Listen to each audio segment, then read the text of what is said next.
လူတယောက်ဟာအပျော်ပါမဲ့တယောက်ကိုဒေါ်လာ1000ပေးပြီးအတူမအိတ်ဖဲသူမကိုစီခဲနဲ့လူပစ်ကဓာကွေးကိုဆွဲထုတ်လိုက်တဲ့ကြောက်လန့်သွားတဲ့သူမဟာညှင်းဆန်ပြီးထွက်ပြေးဖို့ကြိုးစားတယ်ဒါပေမဲ့သူကတန်မြိတ်ကိုကောက်ယူကသူမ၏စပင်ကိုဖျက်ပစ်ပြီးစီခဲစိန်ထဲနဲ့သူမ၏ခန္ဓာကိုယ်ကိုထုတ်လိုက်တယ်3နာရီကြာမှစီခဲဟာသူမ၏ရနံ့ကိုစုပ်ယူသွားပြီးသူကရနံ့ထုတ်ယူဖို့ရိုးရှင်းတဲ့ကိရိယာတစ်ခုကိုပြုလုပ်ကအပူပေးပြီးရနံ့ကိုထုတ်ယူတဲ့ဒီနီလန်ကအလုပ်ဖြစ်တယ်သူဟာအပြိုဆက်2ယောက်၏ရနံ့ကိုအသုံးပြုကအကောင်းဆုံးရနံ့တစ်မျိုးကိုဖန်တီးဖို့ဆုံးဖြတ်လိုက်တယ်နောက်တော့သူကမင်းသမီးအမတွေဖြစ်တဲ့အမွာညီအမ2ယောက်ကိုရွေးချယ်တဲ့အလားတူနီလန်ကိုအသုံးပြုပြီးရနံ့ပလင်းနှလုံးကိုထပ်မံထုတ်ယူတယ်မကြခင်မှာပဲအမျိုးသမီးဆက်3ယောက်တည်ဆုံသွားပြီးသူဟာဝမ်းသာစွာနဲ့ရနံ့အားလုံးကိုရောဆက်ကဒဏ္ဍာရီဆန်ဆန်ရနံ့တစ်မျိုးကိုဖန်တီးလိုက်တယ်ဒါပေမဲ့ရဲတွေကသူ့ကိုဖမ်းမိပြီးသူ့ကိုကွပ်မျက်ရာနေရာကိုခေါ်ဆောင်သွားတယ်အဲ့ဒီမှာလူအုပ်ကြီးကသူ့ကိုတေးမကိုကြီးဖို့စုယုံနေကြတယ်နောက်ဆုံးအချိန်မှာသူကရနံ့ပလင်းကိုဖွင့်လိုက်တယ်ရနံ့ဟာစောင့်ကြပ်သူတွေကိုလွှမ်းမိုးသွားတယ်သူတို့ကသူ့ကိုဘရင်ဝစ်စုံဝစ်စင်ပေးပြီးယထာနဲ့ပို့ပေးတယ်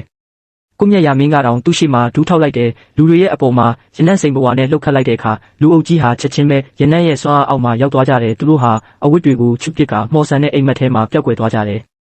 တနာရီကြာမှသူတို့ဟာရှုပ်ထွေးပြီးရှက်ရွံ့စွာနဲ့နိုးထလာကြတယ်သူကတော့ပျောက်ကွယ်သွားပြီးဘာတွေဖြစ်ခဲ့တယ်ဆိုတာဘယ်သူမှမမှတ်မိတော့ဘူးအဲ့ဒီအစားသူတို့ဟာတစုံတစ်ယောက်ကိုအပြစ်တင်ကအဖြစ်ပြက်တစ်ခုလုံးကိုဖြစ်မလာခဲ့ဘူးလို့ဟန်ဆောင်လိုက်ကြတယ်